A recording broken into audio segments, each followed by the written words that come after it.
IELTS balingiz necha? IELTS balim 7,5. Eng katta ball qaysi tekshiruvni olgansiz? Listeningni olganman, 8 olganman. Eng kami speakingdan bo'lgan 6,5 chiqib qolgan. Nimani hisobiga listeningda 8 ball olgansiz? 0 bo'lgan.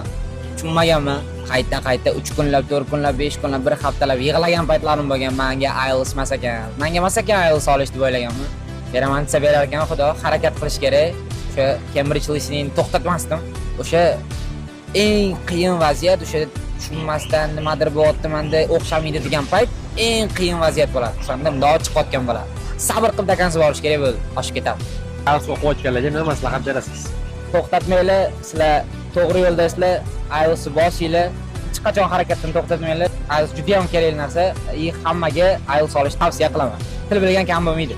Ingliz tilidan keyin hayotingiz qanaqa o'zgardi? 180 gradusga o'zgardi aka. Men ingliz tili IELTS olgandan keyin Angliyaga o'qishga kirdim. Londonda o'qib keldim. Mana hozir bu yerda Singapurga periyod qilganman. Shu yil bitiraman, xudo xolisa. Endi mana shu o'zimizni ustida ishlab, yana IELTS yengilashni niyat bor. O'qib